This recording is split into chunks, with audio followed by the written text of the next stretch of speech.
Alright, I am Logan Dyer and I'll be presenting about Japanese business etiquette. First, we have greeting your Japanese business partner is the most important part of the Japanese business relationship. You want to bow unless you're offered to shake hands, and when you bow, you want to keep your hands at your sides, and you want to bend at your waist.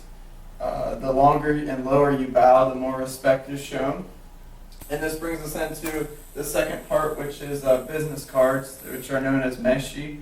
And it's the most important part of the greeting. It's seen as an extension of yourself, and the quality and condition of your business card speaks on how you want to conduct business. It's a good idea to bring a business card container because you do not want to just put somebody's business card in the back of your pocket, as they see that as a sign of disrespect. When you receive a business card, you want to receive it with both hands on the top, and you want to look it over intently, and then you want to keep it out the entire meeting, and then you never want to stack it, because if you stack it, they think that the one on top is the most important. Next, we have business attire, and it is formal conservative, and it depends on the weather or the seasons on what you're going to wear. In the fall and winter, October to April, you're going to want to wear a navy or black suit with a subdued tie. And then May to September, you want to wear a gray suit with a white short sleeve shirt. And men and women are going to want to wear the same thing, and you just want to blend in and not stick out. And men want to have short hair with a shaved face, and women want to have their hair pulled back and no jewelry, and they don't want to wear high heels because you don't want to be taller than the men. And gift exchange, it's a good idea to bring a gift, but it's not necessary unless you're visiting someone's home. And you want to bring something small, and something edible is good. And you're never going to open it in front of the person that you're giving it to or receiving. And so if you receive a gift, you never want to open it on the spot. So this is why you want to take time in wrapping the gift.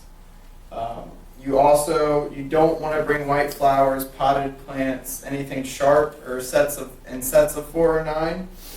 Or a red card, because that's how they receive funeral notices.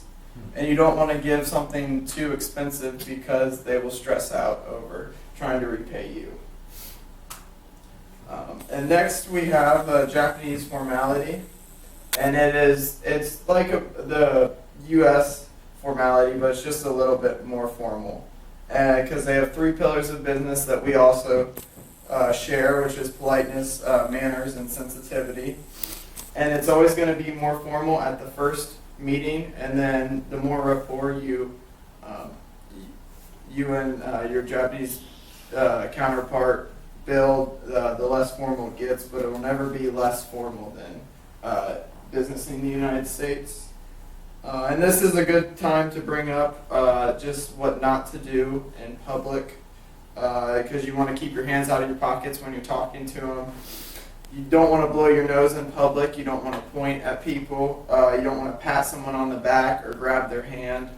And you want to just keep your cool. But mishaps are tolerated because you are not Japanese, and they understand that you might make a mistake.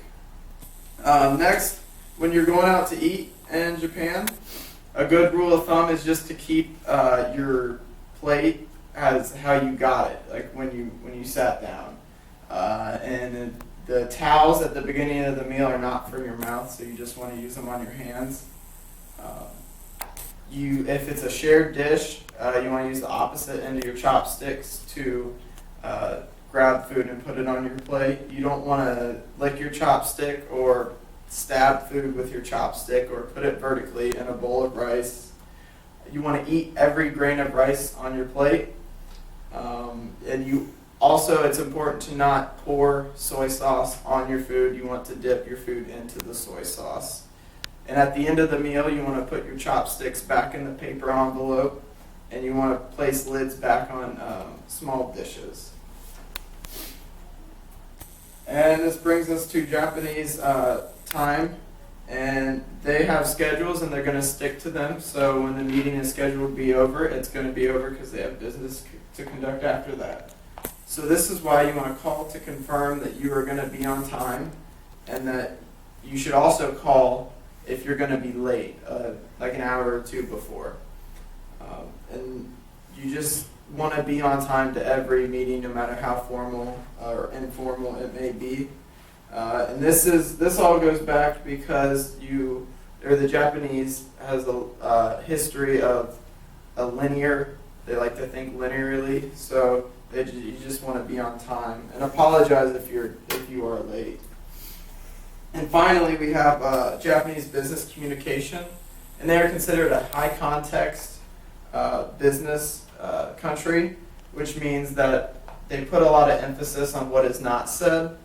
And so this is why you need to pay careful attention to body movement, emphasis on words, and they might even speak in proverbs.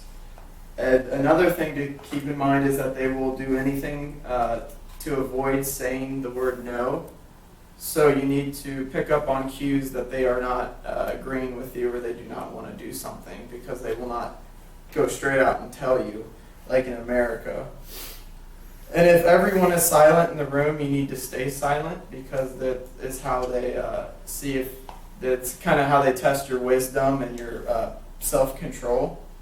And if you're trying to sell something, a hard sell is not going to sell in Japan. You want to be very subtle with your approach. And that brings us to the end of the presentation. If you have any questions, feel free to contact me. Thank you.